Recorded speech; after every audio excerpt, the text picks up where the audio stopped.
Hi there, it's me, Big Ugly Jim. Time for another exciting edition of Yammers with Big Ugly Jim and guest. This time, our guest will be, I don't even know how to properly say if it's Shellen or Shelleen or whatever, but she's an old friend. I just know her from a bar where, you know, talking in loud environment is makes it difficult to get people's names right. I believe it's Shellen, but you know what? I'll ask because I'm not above that. I'm above a lot of things like hair care products, but I'm not above asking things. All right, so I'm sending her the link, and I will post it into my thinger in a doodle. And then I think I will be good to start in on paying attention to stuff. All right. Yeah. So it's been a decent enough day. I can't really complain too terribly loudly. Um, the whole weekend's been pretty relaxed, which is nice. It's something I very much need. I did some work for Bodies of Everest, working on music, so that was good. I see Shelly bring them on. Adding and you're gonna be here in a second, presumably. It's taking longer than usual. It says you're watching. Okay, I'm gonna undo the ad and redo the ad, and we'll see if that helps. That's what I was looking for. A little connecting is taking a while too. Hmm. I'm gonna start again. Again. Adding. Connect. Hi, Hey, how are you? I'm good. How are you? I'm good. I realized as I was starting this video, is it Shellen or Shelleen or how do I properly say your name? Shirley Ann. No, Shalene is fine. Shelleen is fine. Okay. Um, I was trying to think of the last time that you and I saw each other, and it was, I think, like D3, Oh God, I think so. I probably. yeah, I've been kind of off the grid for a while. Oh, and why is that? Uh, had a baby, and Yes. Oh, yeah, so baby mm, will now be what, 17? almost might as well be. He's actually gonna be 3 in 10 days. I cannot believe it. Three, and that is crazy. 3 years old. No, That's no. awesome. And is this the phase where, as a parent, you mostly just, dream of living on a Caribbean shore with no children? Yeah, pretty much. I'm ready to run off to Mexico any day now. I get it. We actually had names. My ex-wife and I, we were no, we stole that from um Malcolm in the Middle, but yeah, she was going to be Consuela and I was going to be Raul, and we would live I think me a and life Martin are without just out children. there. Yep. How's Martin doing? He's good, actually. Right on. We've been lucky enough to have been working through this whole pandemic thing, so we're pretty fortunate. You know what's weird is I have been lucky enough to be working through the pandemic, and maybe it's just me, but I kind of feel like moments of jealousy. They're just moments, and it's the stupidest thing.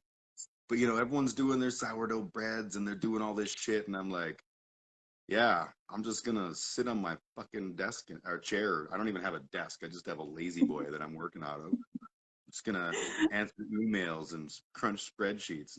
Like I should be super thrilled that I still have work and that I am not affected by this. But there's that bitter childish part. Why don't I get to do sourdough I bread? know, I know. I like I work in death care, so there's literally no days off, and I have Yeah. to go into work. I don't get to stay home. So even that, I'm a little jealous. When you say you work in death care, because we've never talked about your job. Now I'm all No. curious. Like, what do you do?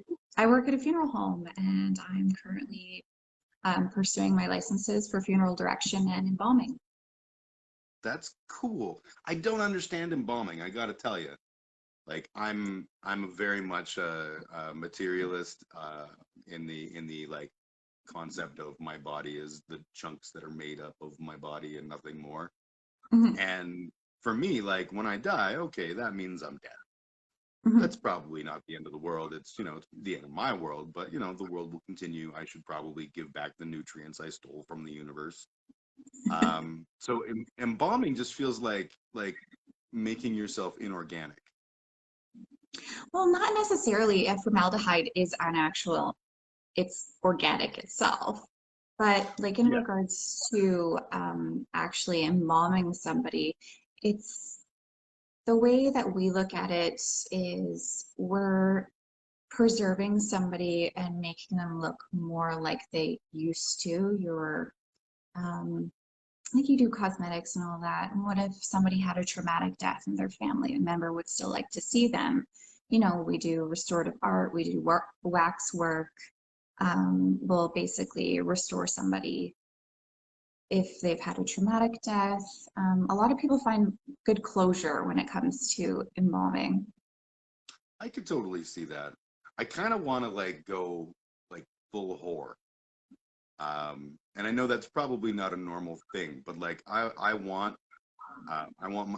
whatever I have, if I have like a memorial service or whatever, I want it to be genuinely uncomfortable for people, but not in the ways that you're supposed to be uncomfortable at a funeral. Like I want it to be something that you grieve by talking to people, and the conversation starter is, what the fuck was wrong with Jim that he would do this? You would be surprised at the amount of stories I hear from family members. Like, I found out a man that I did a funeral for a couple days ago killed a man. People tell stories at funerals, and I get to learn everybody's secrets. That feels like one of those stories you don't need to tell at the funeral. Like, ah, yeah, Joe was a great man. I mean, sure, he killed that family and ate them, but, you know, But he was awful good at taxes. he was a really good guy. Yeah, yeah, you know, champion swimmer. Oh, Mark Russell here. Hi, Mark. Okay, okay. That's actually how you and I know each other is through our mutual friendship with Mr. Mark Russell. It is, yes. Yeah, a I met legend of a Mark human being. and Jesse at, I believe it was Rip's Pub, like, I want to say 8, 9 years ago. Would you believe one of my favorite gig moments was at a Rips pub in Crowfoot? The Really? story goes like, yeah, story goes like this. So when I started Johnny Incognito, before the lineup change that everyone sort of knows, Mhm. um, we had just recorded like a really crappy 5 song demo, our 3 song demo, and we were looking to, you know, try and get our name out there. And Mhm. this guy I knew who was the drummer's nephew and is just a genuine sack of lifeless garbage. Um, he he was in a band and he was like, "Oh, I got a gig at Ribs Pub and you guys should open." And I was like, "Okay, tell you what, here's a copy of our demo. Make sure they listen to it before you go." And he's like, "Oh yeah, no problem." And then he went up and, you know, was talking to them, and I called him that night and I was like, "Are we good? Like, we're good to play?" And he's like, "Oh yeah, yeah, they loved it. They loved it. No problem." Mhm. No. So we were maybe 2 songs in, and she like the bar manager ran on stage and like ripped cords out of the amps and stuff. Like just clearly we were not what they were hoping. And you know, like I get that. That's why I did it, because like it's Rip's Pub. You probably want to know that you're not getting a bunch of, you know, people who would think this is a haircut. Um, you know, I get that, but Mhm. at the same time, so it was funny as all hell. And we stopped playing, and she screamed about how, you know, she was going to come after us for some kind of restitution. I'm like, for what? You've got more people in your bar than you would otherwise. You're crazy. But such is Okay. life. Yeah, Rip's Pub. Haven't thought of that in a while.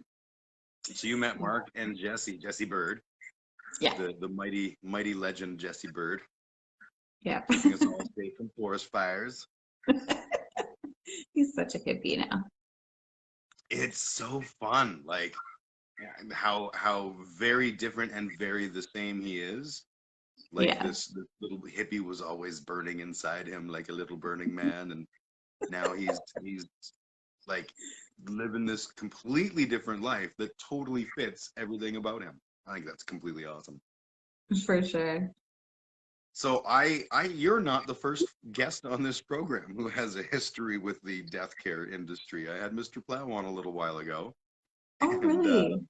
yeah, he spent some time as a I don't remember what the specific job title was, but they actually his wife and he co-wrote a book about his experiences in the death care industry, and I am Oh, eagerly awaiting my Amazon delivery. The only thing I ever bought off Amazon was this book, and apparently well, they're let coming. me know what the book's called and I'll buy it.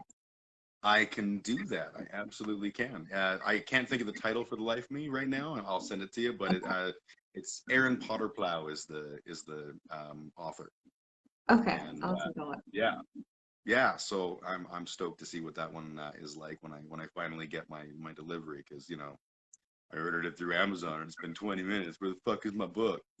I know. It is it's an interesting industry to work in, but Hmm. I honestly can say that I love going to work every single day. And I'm Really? very, very lucky that I get to say that. Yeah, that's like those words are so foreign to me. Don't get me wrong, I enjoy a lot of the things about the job that I do, and I'm happy to be able to do it, and very glad that people pay me to do the stupid shit I do. Yeah, But like waking up and being like, oh my God, another day at work, those words may come out of my mouth, but they will sound very different. yeah. But that's cool. So what is it that you love about it? Well, I'm doing a lot of my embalming practicum right now, so learning more about embalming and actually being able to do my first solo embalming. So that's been Nice. extremely exciting for me. That will be Um, cool. yeah, but I mean, I just kind of like how I do get to hear everybody's stories about their loved ones and stuff like that because like I don't know this person, and I'm dressing them and I'm doing their makeup and getting ready for their service, and then I get to hear all of these lovely stories or horrible stories about them, and I get a kind of good sense of like who they were. Everybody's lovely when it comes to funerals for some reason. I don't know. It's just Yeah, I could see that being, and from a sort of anthropological perspective, you're seeing the representation of the person at their best or most interesting. yeah, Um, and I threw that second one in because clearly no one's thinking, oh, that killer guy, that's the best he well, did. It's but death is the time when we kind of gloss over all the shitty bits and yeah. just I focus on all the mean, good. exactly. I don't know. I really enjoy it. I mean, there are some parts that I don't enjoy, like when it comes to babies and children, like that just hurts my heart. But it's Yeah. just a fact of life. It's unfortunate, but that's just how she goes. But Yeah, no, and that's the thing is, like the sort of the corollary to that in my mind is, yeah, it absolutely sucks if there's a young child that's dead or whatever, and you have to deal with that. But you're in the unique position where you can help that be as, you know, for want of a better term, as good an experience as possible for the family, yeah, which is sort of cool, right?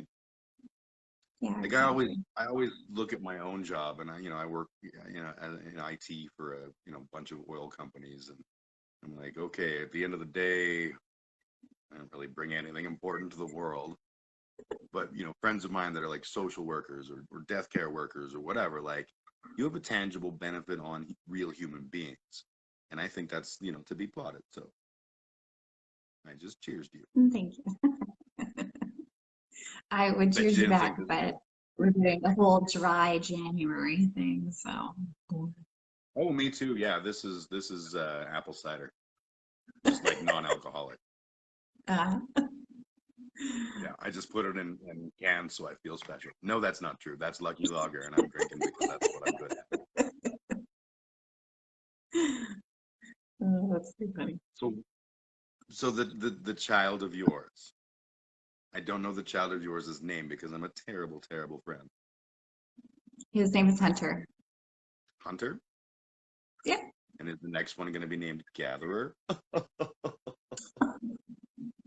I'm so sorry. Well, the only reason we actually named him Hunter is my sister was in the delivery room with us, and her last name is Hunter, and she delivered him. So Well, that's we cool. decided to give her a little name.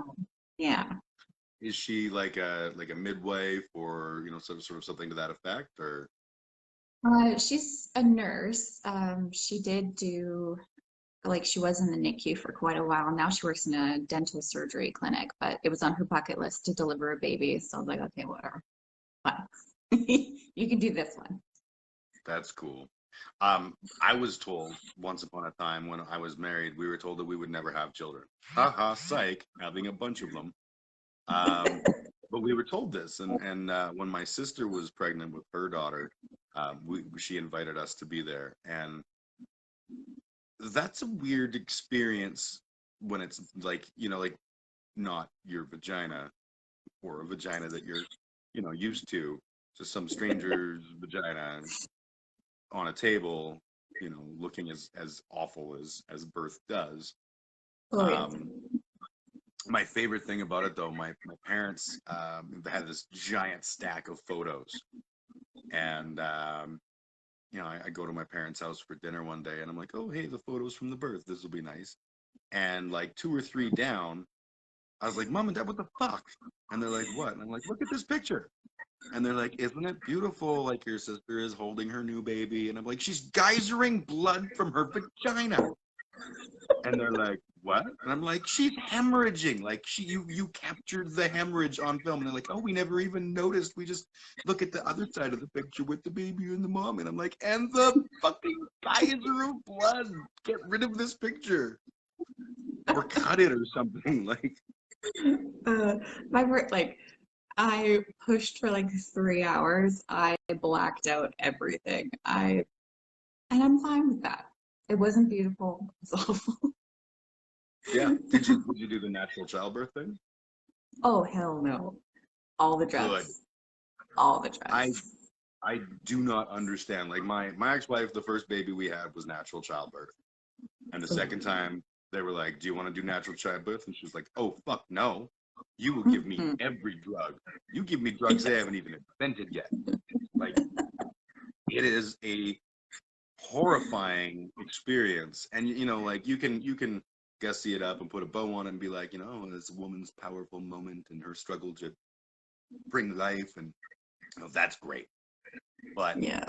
at the end of the day, this is agony. And when my first daughter was born, the natural way, um, my ex-wife had been very clear about, like, I don't want any special, advanced medicine stuff. I just want a beautiful natural labor.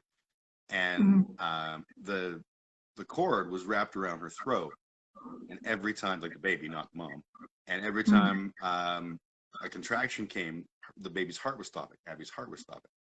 And Yeah. so the doctor saw this and grabbed the scissors and cut without any kind of like pain management at all, like not even local anesthetic. It was like, I have to do this. And as he brought the scissors up, my wife was like, no. And he's like, sorry. And just this horrible noise. And I was like, that was without drugs. I don't care about endorphins. There's no amount of endorphins is going to make that okay. So I Mm-mm. applaud you. Take all the fucking drugs. Are you guys going to have more? No? Good. After I'm done school, we're gonna start trying again and then go from there. But Baby hoping for a whisperer. girl this time because of all the, not saying stuff was wrong with my son, but Hunter was sick for like the first 2 years of his life. So Yeah, it's less sure. likely that that'll happen with a girl than if we have another boy. And I just don't want to do And that's fair. That's totally fair. it. Um, my experience with like sick kids was not that traumatic. My daughter had RSV and wound up in and out of the hospital, and that's when we found out that my ex-wife was not very good at making milk. So they thought we were neglecting our daughter because she was so Uh-huh. underweight, and it was because Yeah. nothing we could do. She just wasn't producing milk. She was basically living on colostrum. And when they saw that, they were like, okay, now we understand. You're not bad parents. You're just a bad cow. And we started using, you know, the supplemental, whatever you call it, the non-human baby milk goo. Formula. And then we had all the people who were like, oh, your baby's gonna be stupid. You know that, right? You should have just naturally made the titty milk better. Fuck off. I know. There's drugs that they give you now, and they Yeah, make you really fat. So they're not yeah. fun. I think I was on those drugs. They're also used as anti-nauseant Oh yeah, no, for cancer patients. So oh Jesus. That's yeah. That's a shitty thing. Like anytime someone's like giving you a pill that they are using for like people who are going through nuclear medicine, you have to really question the life choices you've made. Uh, yeah, that's fucked up. it really is. But Yeah. I did what I had to do to make sure my baby got fed. Hmm. And I mean, like, he still technically has a blood disorder and he still has the juvenile hypermobility, but he's been doing really well the last while. Could. What does Mhm. that mean, that big word you just used? I heard The Jim and juvenile, my brain stopped after Jim. juvenile hypermobility syndrome. It's basically his joints are just really lax and like he can dislocate pretty easily his hips, um, his shoulders, stuff like that.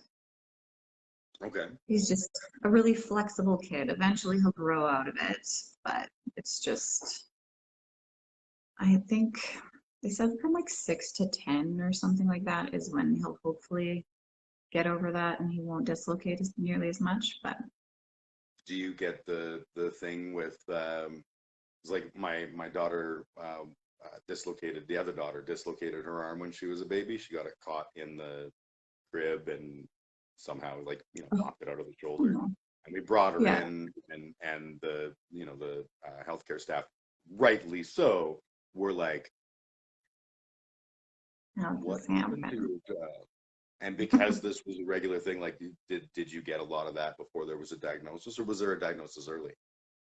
There was a diagnosis pretty early when, because like all of his issues are genetic, Martin had all of these problems when he was a baby. Okay. Yeah, so with he has um, neutropenia is his blood disorder. So his blood does not make enough of the neutrophils, which fight off infections. Okay. And for some reason, when it comes to blood disorders, you're going to have connective tissue disorders come along with that. So Okay. they weren't necessarily like, mm, why does your baby have his hip out? Like every other day. It Uh, was, yeah, I mean, but we had really good like doctors and stuff like that. And they knew all the struggles that we were having in the first place. So we were able but to get into specialists and like that pretty fast. yeah, well, that's good because that the not knowing, like no matter who you are, when you've got some kind of medical issue and you don't have sort of the clear path to an answer, it can be extremely uh, frustrating and disheartening and soul destroying. Definitely is, Yeah, for sure. But like so far, I've been pretty impressed with Alberta's healthcare. I mean, yeah, it sucks in some ways, but when it came to my son, I feel like everything was addressed pretty quickly, and we were able to get referred over to somebody within a reasonable amount of time and get into the hospital really quickly. So that's good. I don't have any complaints there, that's for sure. Yeah, and Your kids were born in BC though, right? sorry. Were your kids born in BC? No, my kids were born here, but they moved to BC. Oh. Yeah, so the early experiences of Abby were definitely, and Emma were both here. But Oh. again, those like doctors asking those questions, that's the right thing to do because there are far too many Yeah. people who think that it's okay to do things like, drag your kid around and whip them around by Some the neck people and are stuff. really shitty. And Yeah. yeah, that's just facts. They're I think I'd first be and a little bit foremost. more concerned if they didn't say anything. Exactly. Their Mhm. their first thing should always be to overreact if necessary to protect the child, you know. Yeah, for And sure. because at the end of the day, I've got tough enough skin that if someone looks at me sideways and they're like, "Is that guy abusing that child?" I'm not gonna lose any. I might get annoyed, I might get frustrated, but I'm still gonna live my life. The kid, Yeah. the kid that needs that extra, advocacy. It's just a good thing. Yeah, exactly. Like pretty much for any bump and bruise that you go to children's sport now, they make you fill out, I call it the bad parent form. And they ask how everything happened and where it happened, what time it happened, and then they like put that away in a file. Yeah. And you know what? It's sad that that is necessary, but that is absolutely necessary. It for sure is. Yeah, Um, there's some really, really shitty people out there. Sucks, but yeah. at least they're And doing their due diligence. my dad, when he was in his like 50s, he hit this stage where I think that he just thought he was hilarious and he would say really off-color things to just prove how hilarious he was and edgy. Like he Yeah. became like a 13-year-old boy. And he used to be like, we should sterilize everybody and you can earn the right to be a parent. And part of me doesn't disagree, except that I genuinely disagree with the idea that the government can decide if I would be a good parent because I don't really support much of what any government does. So that would Well, be exactly. It's like it's the other side of the coin when it comes to like abortion and stuff like that. It's Mhm. still body autonomy, right? Yeah. Oh, for sure, for sure. And conceptually, I get the idea that you know there should be some way to stop people who shouldn't have kids from having kids. Yeah. But I don't think the government is the right approach for that. And I don't No. I don't know what the right approach would be because no matter what, that's gonna get abused, right? And Yeah, and exactly. we live in Alberta. We got a long history of deciding who can reproduce and who can't, and we did not necessarily come up with the right answers. Well, exactly. And it still happens with like Indigenous women and stuff like that too. So, Absolutely. ugh. Yeah. No one ever stops rich white men from having babies, though, except I for know. their girlfriends that are pregnant. Um, yeah. Just go find It's another one. Well, yeah, exactly. Exactly. Well, and but that's when you really see the truth behind a conservative, right? When there's side lady gets pregnant and they're like, "I'll pay for the abortion." Say, didn't you just vote against this, sir? Aren't you Yeah, but that actively had nothing telling to do people with that? me. This directly affects me. Yes, yes. I'm not aborting for me. I'm doing it for the good of the nation. The world would be Exactly. so sad to find out I was a philandering crap. Yeah, hucking people. I agree. And it's always the thing too, right? It's the subject of many jokes where the louder and more vociferous you are about taking away the rights of gay people or women or people of color or whatever, the more likely you are to just be a shady motherfucker who probably is injecting heroin into his partner's penis and going like just the like everything that you're complaining about you probably are or you're in some way involved in like I hate that shit. I hate it. Sorry. I agree. Pissy moment. So I get those too, don't worry. it happens to the best of us. You know what made me sad? I actually don't know what I'm gonna do with my meat sack when I die. Because I had a plan. I was really excited about the idea of donating my body to the cadaver lab at the UFC, Yeah, but I am 2 inches too tall and probably 30. Sorry, I got things popped up on my phone. I had to me too. probably 30 pounds too heavy.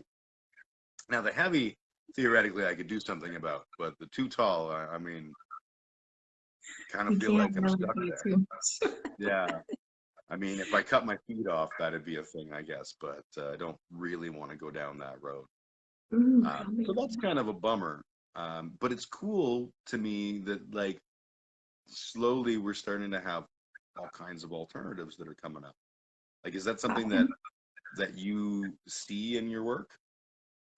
we don't deal with directly with the cadaver lab. So the medical examiner and the university actually takes care of those embalmings because it's a completely different process.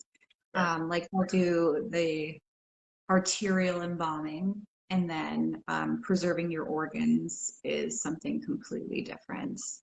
Um, Whereas what we do is just like a cavity embalming. So, um, I, do you know anything about that? It's The a only thing about long the only stick. thing about body removal that I know is, well, let's just say you'll hear about it at my funeral. That's a callback So joke. when it comes to cavity embalming for just funerals, we take this long metal rod. It's called a trocar, and we will stab you in the abdomen and then suck all the nasty out. Like we basically perforate every single organ. And then we'll put cavity solution in. So it's just like a really strongly um, concentrated formaldehyde solution. And Okay. oh God, it like burns your eyes. Um, it's not good. But like what you're embalming somebody to last maybe like we can keep people a year, 2 years. But it's not like a cadaver lab where they can keep people 10 years, 15 Yep. years if they're lucky. Yep. Yeah. I just like the idea of my body, like, when I was a kid, my grandparents died, and we allowed whatever was harvestable, for want of a better term, to be harvested for organs and stuff, and I thought that was really cool. Yeah. And then I thought, like, wouldn't it be cool if instead of that I was used to train a surgeon who would learn all of these things about the human body and potentially save hundreds of thousands of lives based on my little meat sack. But that doesn't seem to be a thing now because I'm too big and fat. But I'm curious because there's a lab in the States, like a school lab at some university. It's like this, and you've probably heard of this. It's like a giant outdoor corpse museum place. It's there's body farms. Yeah, yeah. Yeah, we Oh, cool. actually have one in Canada I believe it's in Quebec somewhere. I can't remember if it's just outside of Montreal, at one of the universities there. And yeah, like you help like students and like even police officers and stuff like that study like the rates of decomposition in certain temperatures, certain um, Exposure like to sunlight and shade and exactly. Yeah. And I mean, like, even if you didn't do like a body farm or something like that, and you chose to just be straight embalmed for like your funeral or something like that, and just keep in mind that you're also teaching future embalmers about your anatomy. You're teaching them how to set features and make you presentable for your family. I feel like I'm a very hard test for any embalmer. Like, that's almost unfair to be like, you know what? Make this motherfucker pretty. Well, I mean, I've seen people with bullet holes in their faces and they came out looking marvelous. Yeah, but those are bullet holes. That's not this. Oh, no, I kid, I kid, I kid. And it's funny because like I actually am stunningly beautiful, and I know this, but You're gorgeous. that's the thing that it was. It's weird because like um, I spent my adult life calling myself Big Ugly Jim, and always that was me feeling like a big ugly guy, and I'm fine with that. But now that I'm like older and wiser and stuff, I've realized that self-deprecation maybe isn't the best plan. And I think I No, have a not little bit of really. that imposter syndrome shit. Yeah, like it's just I probably need to overhaul how I view myself and how I speak about myself. But Love yourself. it ain't easy. Oh, I love myself. I'm the only one that does. Oh, Scott, I'm glad That to was hear. masturbation. Yeah. Great. I agreed to talk to him, and the whole time he was like, "So tell me about dead bodies and masturbating." Oh, Not that God. I'm saying you do that at work. I'm not even implying it. Ugh, no. No, that would not be. And I would imagine that not only is there like a professional code of ethics and stuff, but I'd imagine there's a lot of, within the industry, people are probably scrutinizing each other's work and being like, I feel like Jerry shouldn't be Yes. around, dead bodies Yeah. anymore. Stuff. Um, there, I can't mention in my name, but there's definitely somebody in Calgary who owns and runs a funeral home that his morals are not there and his license should be taken away immediately. And yet What somehow is his he still name? has a license. What What? does his name? What does his name sound like? No, I'm just kidding. Sure. I will not make you leak the unsavory truth on my hard-hitting journalism here. Believe me, I wish I could warn people, And but that sucks, right? When you know about something so horrible and you're like, no, you should definitely cover mhm, that for yep, you. yeah. There are some people that are just in it for the money and they don't care about anything and they'll cut corners and they'll break the law in order to make that money. And I mean, like, even though in reality, funeral homes don't make a lot of money if you're just a singular funeral home. If you Yeah. own lots of them, sure, you can make bank. But if you're a family run funeral home, you're not in it for the money because you're not making a hell of a lot of it. Well, and I mean, like, I'm no expert, but I'm assuming that it's also, um, the family-owned funeral home is probably more in the lines of the image we have of the county mortician guy who's like, that friendly and affable person who's just there to make sure that in their final moment, being celebrated, that people are treated with respect and you know that he brings that, or she brings that gravity to the situation, that that beautifully. Whereas the bigger the company, the more they are looking at spreadsheets and profit margins, and how many can we do in an hour, Jerry, come on, let's keep them bodies moving. Yeah, there are definitely some of those bring in homes for sure. bring in the Embalmamatic 76. It'll do 14 cadavers at a time. Well, like when it comes to small funeral homes, like you personally are doing the arrangements, you are doing the embalming yourself, you're running the funeral yourself, whether that's at the funeral home or at church or the graveside service. But at a bigger funeral home, there's going to be dedicated embalmers, dedicated arrangers, dedicated funeral directors. So, yeah, it's a bit different. And I think it's like, so a long, I think I was about 15 when this happened, so like 4 years ago. My Yeah. brother-in-law, when he was still dating my sister, um he came over for a visit, and I was in my room, and he came in, he's like, Jim, I had the greatest idea. I want to open a funeral home. Like, think about it, like the baby boomers are all going to go, and this is a growth industry. And he was really excited about it. And obviously, like, he's a very good person. He's not like, look at all these dead folks I can prop it up.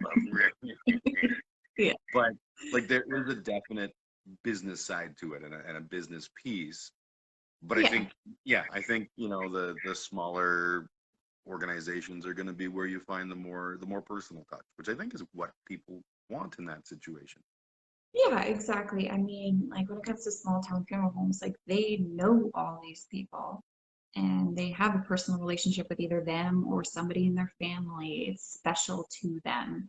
Yeah. Not saying that like funeral directors and embalmers that work for big funeral companies, like they they don't care, but I feel like they care a little bit less because they're not there every step of the way.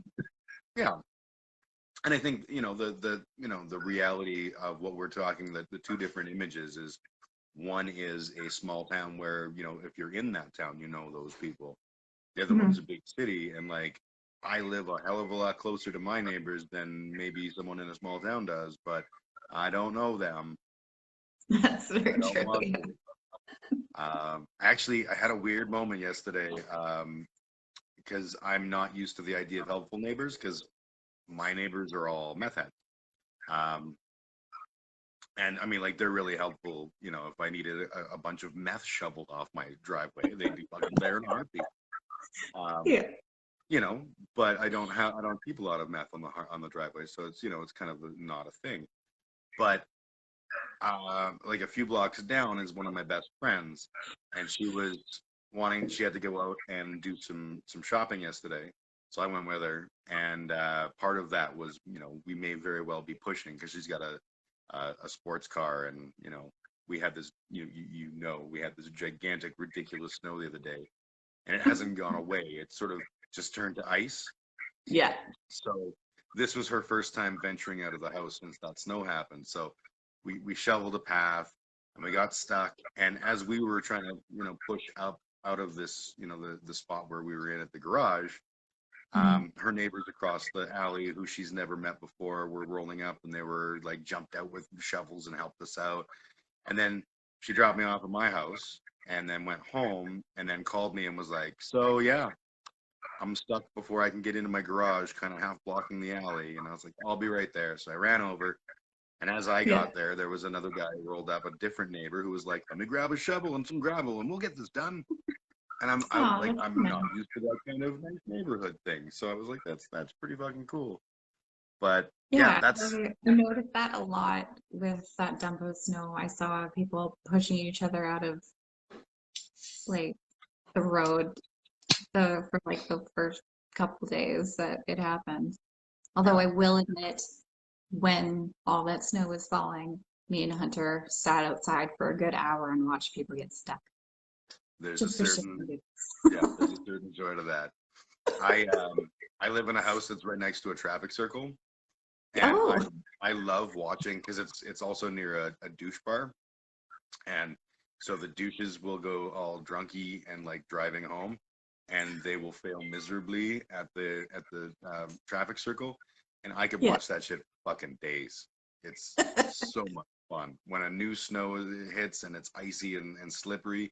I literally will just like happily sit and spend an hour just watching idiots fail at traffic circles.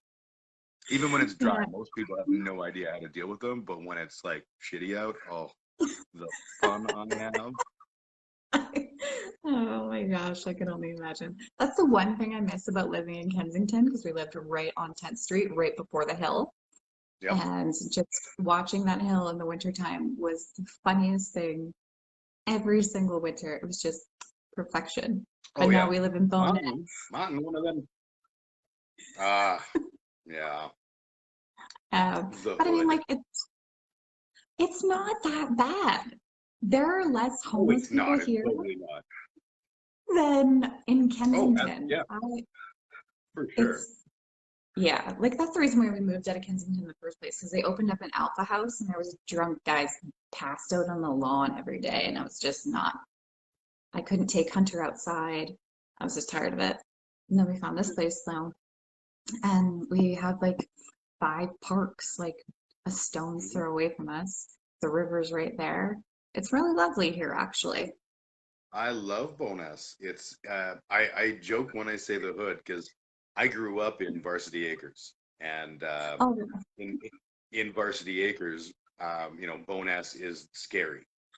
You're told really? that those are they're the bad kids and shit, and that the only worst school is Forest Lawn, and yeah, like we live spitting distance from Bonus, but we never went to Bonus except to go to Shoaldice Pool. Mm. As a grown up, I've been to millions of times to Bonus. I used to jam in Bonus with Keith Morrison. Oh, Um, really? yeah, Keith lives in Bonus, and he's a Bonus boy through and through. And I can't think of a single time that I even lived in Bonus for like a couple months after Karina and I split up. Mhm. I can't think of a single time that I ever had anything but an awesome experience with random humans in Bonus. I've never had any trouble. It's like a small town Hmm. within a city. I love it. Yep. Like there are certainly assholes, but it But turns there's out, a house there.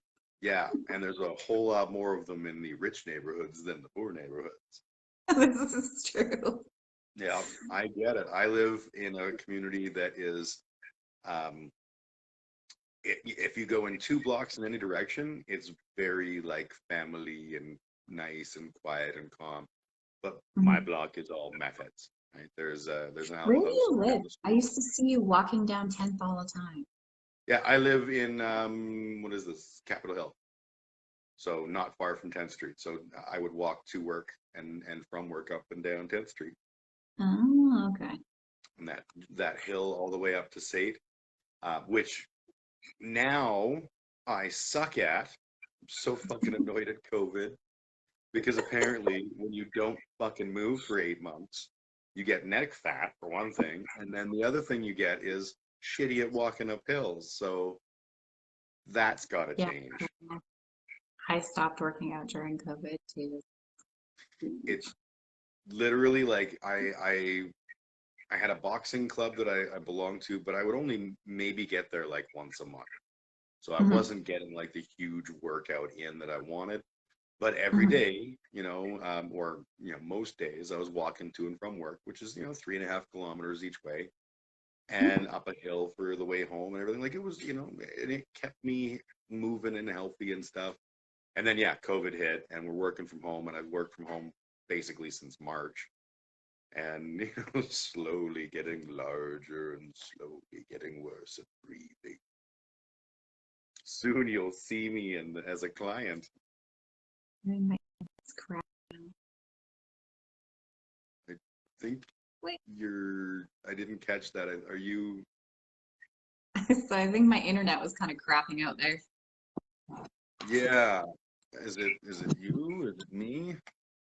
No, it's probably me. I'm gonna blame you because my guy keeps moving his head. No, it's me for sure. Excellent.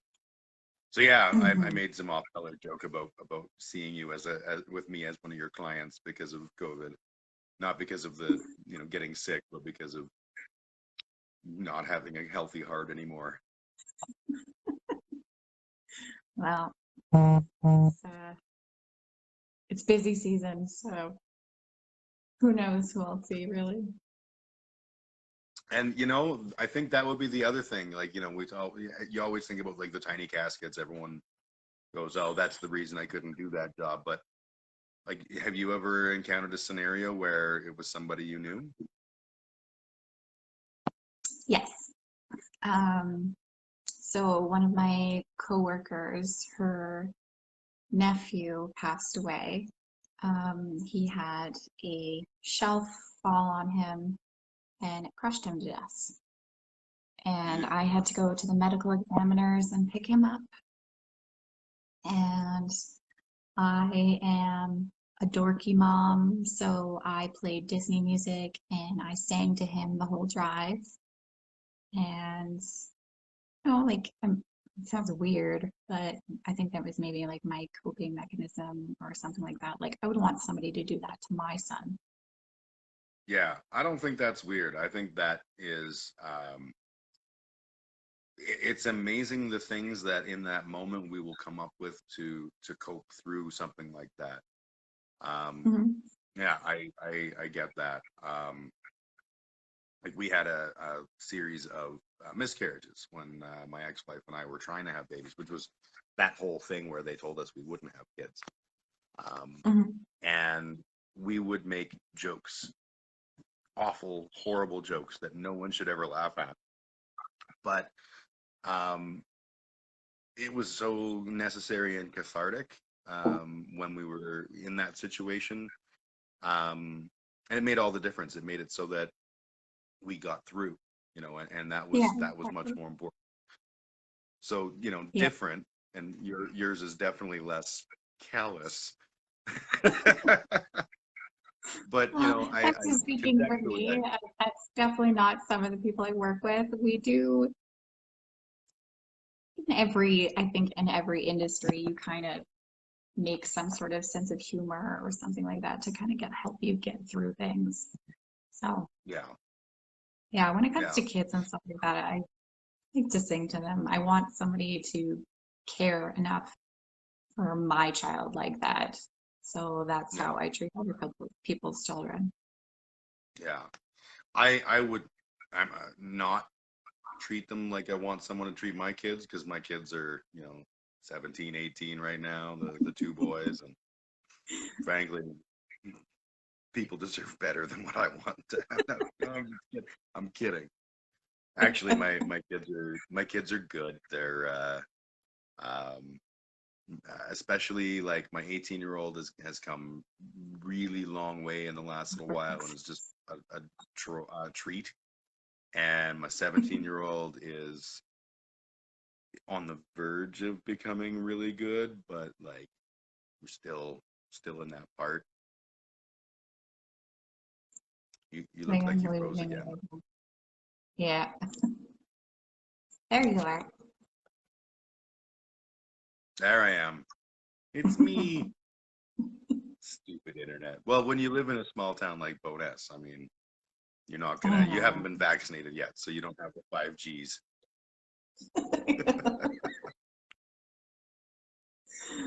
Oh, Is it wow. is it weird how how the world almost seems like it's like a badly written TV show where people will be upset about something and you're like, you mean like the birds are spying on us and you think that, or like the whole 5G thing, like you really think that the idea is genocide? Because I thought it was fast I feel like internet. we're in like, yeah, if like Stephen King did a buttload of meth and wrote a book, Which I'm sure he did.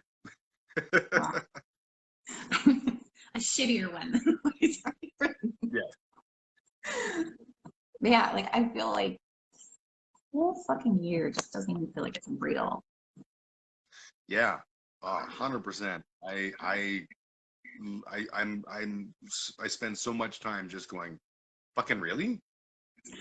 Uh, like it makes no sense to me how people think anymore. And like the thing in Washington the other day where they like stormed the government buildings. Like I'm not against the idea of violently taking the state. I'm not for it for them because they're idiots. But you know, in terms of the really real world, the world, I sometimes change is violent, and I'm okay with that. But Mhm. to hear the lack of logic from the people, and they're like, we're gonna change things. Okay, what are you gonna change? I'm gonna shit on the floor.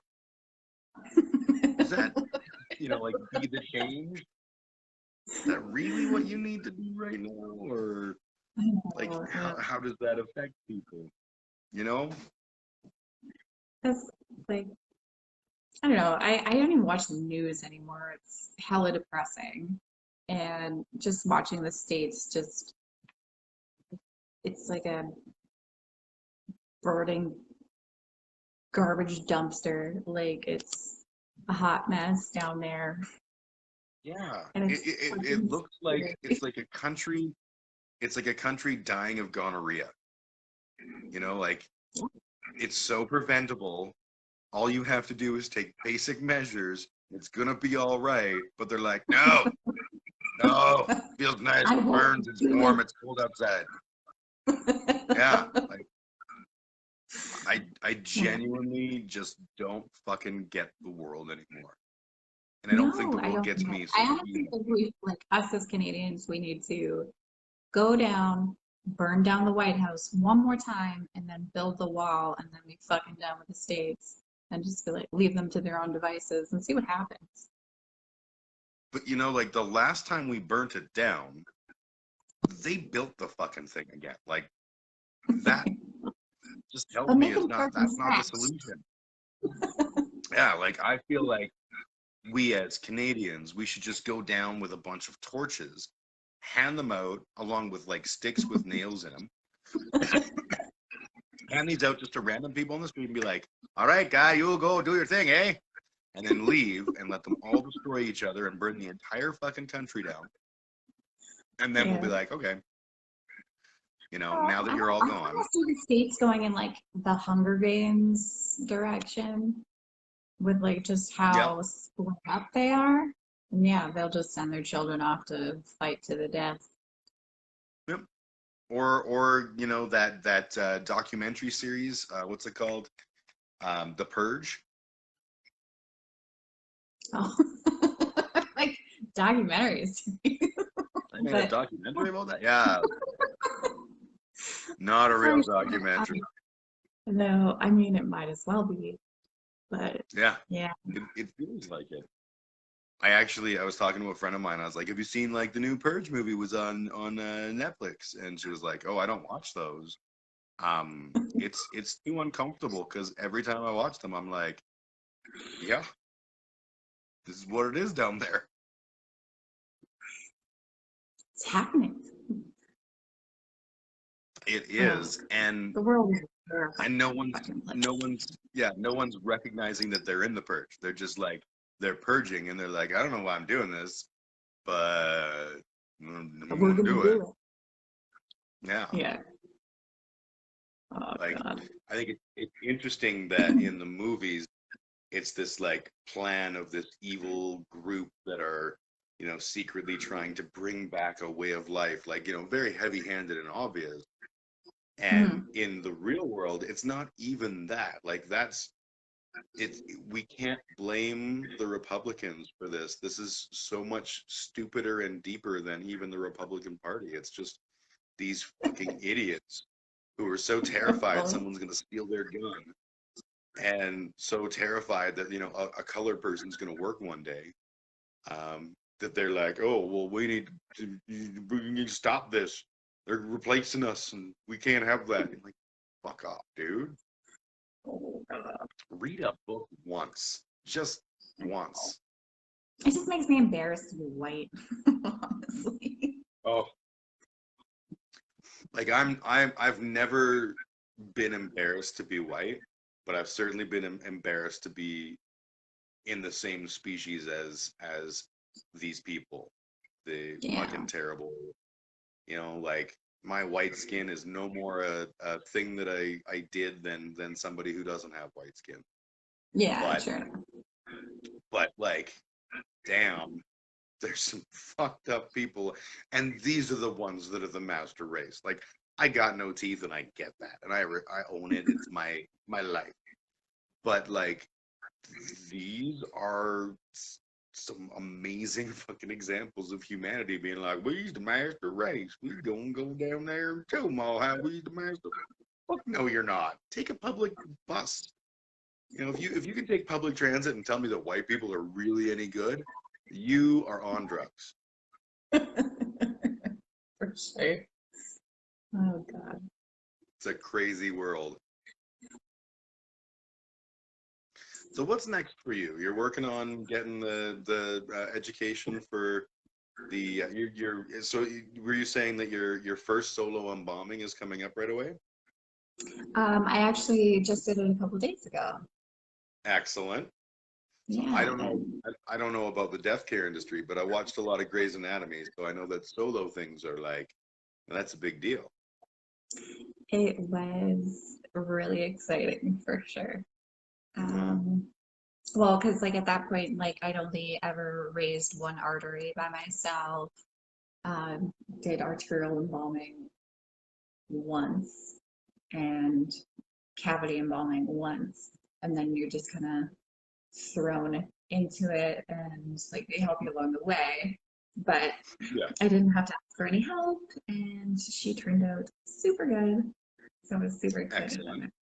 Mhm. And did you do like the whole preparation of the body on as well as the embalming? Like, did you the makeup and all that kind of stuff? So, like they'll do cosmetics before the person is casketed. It just really depends on when their event is. So we try to embalm somebody as soon as possible after we get them into our care. That way, we know that there's not going to be any sort of decomp or anything like that that we'll have to fix later. But Okay. like casketing and stuff like that usually comes a couple days later. Okay. That But way, you we're did not the getting whole. cosmetics. Oh, okay. Mhm. But you did the whole thing, the whole embalming process all by yourself first time, and it was super All by cool. myself. Yeah, it was super cool. I was so excited.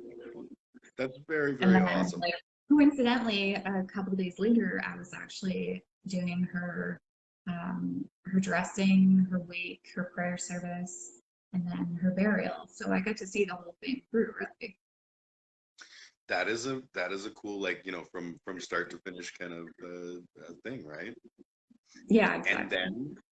then you'll be ready to work in your own small town mortuary kind of role and be like, throw me in, coach. I can do it all. What's I don't know if I'd what's want to the go small town because, like, small towns, when it comes to funeral homes in small towns, that's something that you're born into. It's not something that you get hired to do. So I'd That's probably fair. have to stick to a city. But um, I, after I'm done with school, I do have another goal that I'm going to get my certification for um, a death doula, and I actually want to try and specialize specifically with that into terminal children and help Right. families that way. That way, I'll be there to help with the arrangements and pre-arrangements, as well as kind of helping them transition into, you know, the, the shitty part. But Yes. yeah. But the thing is, like, that is invaluable because, like, I've never had to bury anyone. I've never had to go down that road, and I wouldn't have clue number fucking one, especially if it was one of my kids that Mhm. suddenly, like, was dead. I'd be like, what do I fucking do? Like, it's so far from the things we prepare for. So to have people who are in that place that can, like, if your kid is terminally ill or whatever, it can sort of gently guide you in the right directions to make the arrangements and to make sure that you're not because we always think of that whole industry as sort of with regards to the sort of the worst of the worst, where you walk in Mhm. and like, let me tell you about caskets, buddy. You want to have a good casket. You want to make sure that's a casket for $5,000, $10,000. That's a good casket. You know what I mean? Like, and to have Yeah. someone on your side who's like, no, Jerry, you need to fuck right off. We're getting the $250 burlap sack and throw them in the fucking oven because that's what the family wants. And you need to back the fuck up. Like, I think that's cool. Is that Well, like, am I nailing the concept or am I off by a large yeah, ways? yeah, for sure. Like I'm not, I'm there. I want to help families and I want to help them make that transition. So that's what I want to do. But in regards to the burlap sack and the retort, um, Alberta has specific guidelines. We have to put you in a plywood box. Yes. And I don't understand that, but at the same time, like, there's got to be good reasons. makes it less messy. But I want to leave a fucking mess. If it was up to me, I would just want like make that weekend at Bernie's thing happen for a few weeks, and then once I'm unbearable to be around, just like throw me off an overpass when no cars are coming. Just People big. start to stink real quick. It's like that. Yeah. Couple hours, Yeah. you got stink.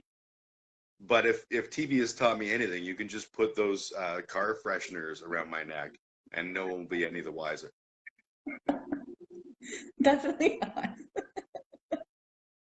I mean, they will, but yeah. To be fair, I don't think there's ever a situation I can think of where I've been around someone who was wearing car fresheners, and if I did encounter that, I'd be like, "Say, is this a dead fella?" Feel like it's a dead fella. maybe. But maybe if they smelt a little bit more of formaldehyde, then you'd probably get Yes. it's probably dead.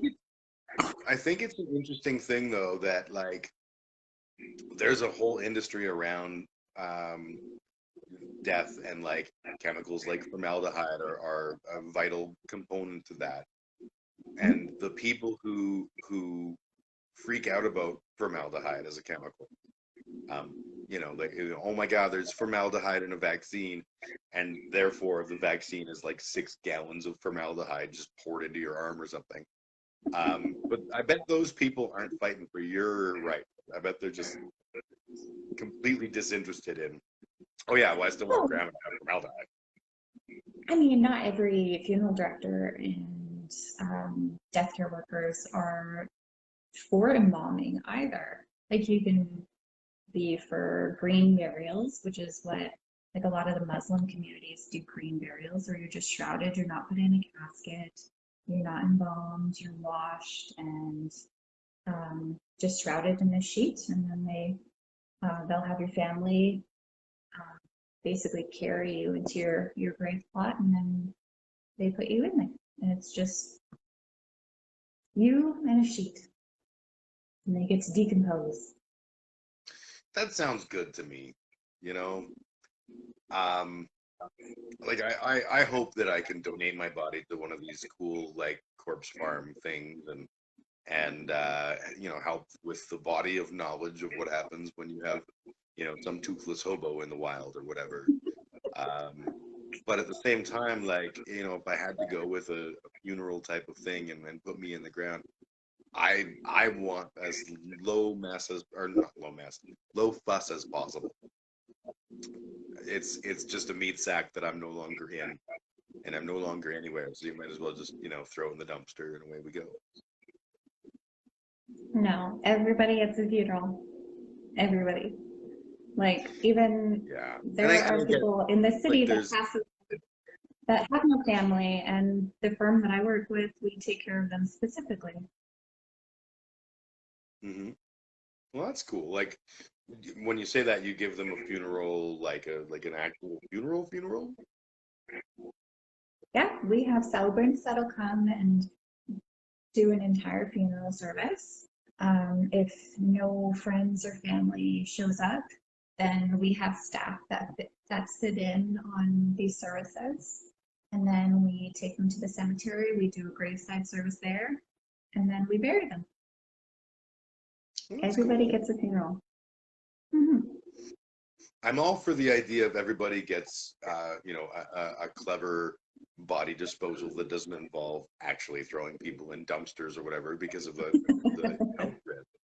But I think that's even cooler. I think the idea that everybody, no matter who they are, gets that moment, even if it's just with the funeral staff. But that respect is shown to every single human being. I think that's actually really, really cool. It is. It's nice. Like it is sad that nobody shows up. Oh yeah, absolutely, right. But there are people who are isolated like that. But yeah, like seriously, just throw me in a dumpster. I'm not gonna throw you Don't in a do dumpster. bad. No, No. and you know what? You wouldn't throw me in a dumpster. That's the nice thing about you. You'd be like, oh no, even Jim, even Jim Even Jim deserves gets. something. I actually have, like, I've put thought into this because of the unique situation I find myself in, where I have an ex-wife who is very, or was very Mormon, and is still not, theologically aligned to me. Mhm. And I have parents who are evangelical Christians who are not theologically aligned to me. And I have Mhm. a large number of friends who are wonderful humans, and I wouldn't want them to have to suffer through a traditional service, especially a service that was religious in nature and fiery, brimstony, which is entirely possible based on the people in my immediate family. So I actually have drawn up not just like detailed plans, but also like a speech for me to give after the fact and all that kind of stuff. Because I firmly believe that when I die, my funeral or whatever it is should be silly and funny, and something where that catharsis of laughter is more important than the catharsis of tears. I don't think Mhm. anyone should be crying when I die because I'm basically a fucking idiot. And and I did all sorts of fun, silly things. So let's just focus on the fun and silly things. Those were good. Those Mhm. were way better than missing me or whatever. Because of course everyone's gonna miss me. Look at this face.